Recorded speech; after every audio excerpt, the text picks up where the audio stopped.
y'all, my name is Priscilla and welcome back to my channel.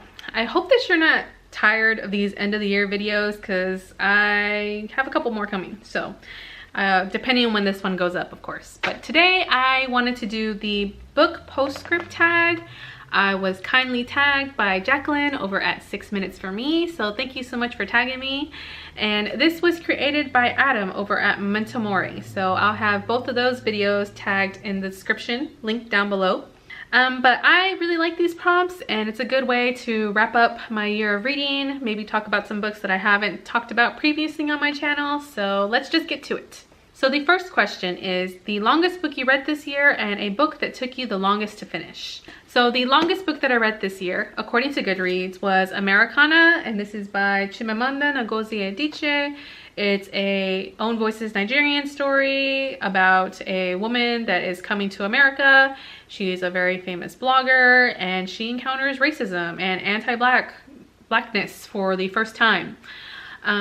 I enjoyed this overall. I really liked it, but I couldn't get on board with the romance, and that's why it wasn't a 5-star read for me. But I really liked the commentary on Americans and Americanness from this Nigerian perspective, and I like her writing style. So Americana. And the book that took me the longest to finish was definitely Six Gun Snow White by Catherine Ann Valente. This is probably a surprise because the book is very short, but the writing style just was not something that I enjoyed, unfortunately, and it just took me a really long time to work through it.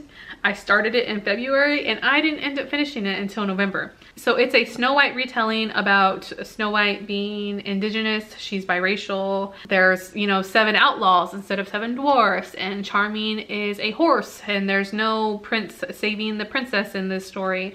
And Snow White has this evil stepmother who is very racist and tells her her brown skin is never going to be pretty enough. And Snow White takes off to the west, and I don't know, the writing style was just awful. I'm sorry. Oh man, I'm probably gonna regret this, but the writing style just didn't work for me. The next question is a book you read in 2018 that was outside of your comfort zone.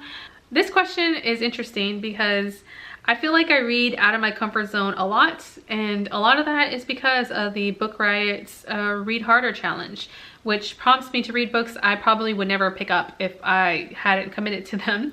For this, I think I'll talk about Pachinko, which was the challenge for reading a book about colonization or post-colonization. And it's also historical fiction. It's also one of those big award winners the year it was published. So it was intimidating for a number of reasons.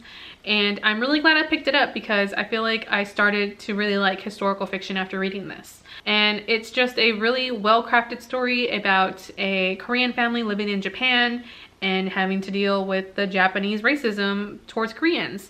And there's gonna be, I think, an HBO adaptation series. So I'm excited to see that too. All right, the next question is, how many books did you reread in 2018? 2.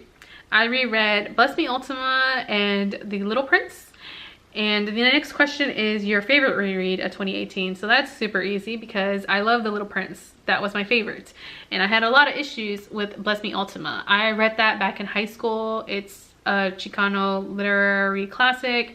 And I just had a lot of issues with some of the misogynistic themes and characterizations of the main character's sisters and mothers and girlfriends and all the women in that book pretty much. But I liked the writing, didn't like the themes and the heavy overtones of religion in there so much. So The Little Prince was an easy favorite to reread. So hopefully next year, if I do this tag, I'll have some more rereads in there and we can actually like battle them out and see who is the real MVP of my rereads. Okay, so the next question is a book you read for the first time in 2018 that you look forward to rereading this year. I'm gonna cheat and do 2 books. I mentioned these both in my favorites video, and that's definitely gonna be Itza by Rios de la Luz and The Poet X by Elizabeth Acevedo. I'm probably gonna be reading this for the Blackathon since that's the group read, and I can't wait because the first time I read it as an audiobook, and I'm really excited to get to it, the print version, because I immediately bought the print version so I could reread it. So I should do that, right? Question 6 is your favorite single short story or novella you read in 2018.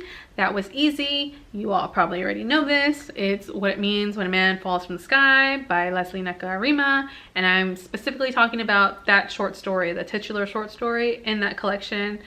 I will link my review because you're probably tired of me telling you about it, but that was my favorite short story. And the question 7 is Mass Appeal, a book you liked and would recommend to a wide variety of readers. I have a number of books that could actually fit this bill. I read Circe this year. I read The Seven Husbands of Evelyn Hugo. I read, like I just said, The Poet X. All of those I think appeal to a mass amount of people.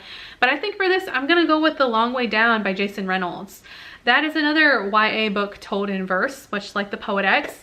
But I feel like this one would appeal to so many people based on the same things that The Poet X was doing, but with a black male character that has to try to figure out if he's gonna kill and avenge his brother's murderer.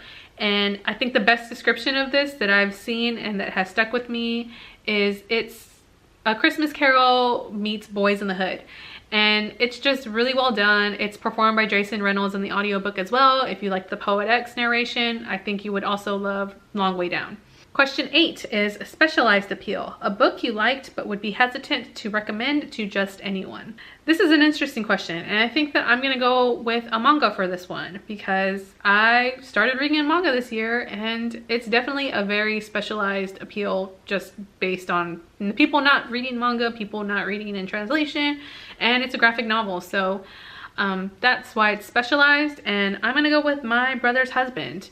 I really enjoyed the first volume in this series and I'm really looking forward to keeping up with the series, but it's about a Canadian man that visits his ex-husband's because his husband has passed away, and he goes to visit his twin in Japan.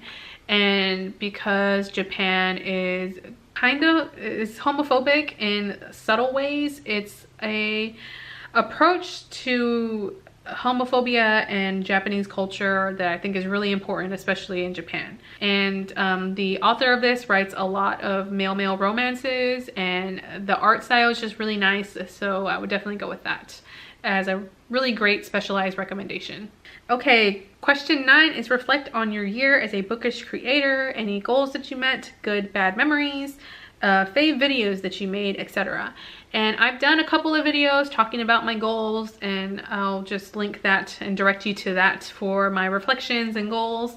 But in terms of my favorite video, I think that my favorite video is actually going to be my Latinx-a-thon vlog, because that was a readathon I was co-hosting, and it was my real first attempt at vlogging, and I really enjoy vlogging as a creative outlet and sort of mixing it up with some of these other booktube videos because I feel they're very inspiring, and it really is motivating me to document my reading in a diary kind of style like that. So definitely my Latinx-a-thon vlog.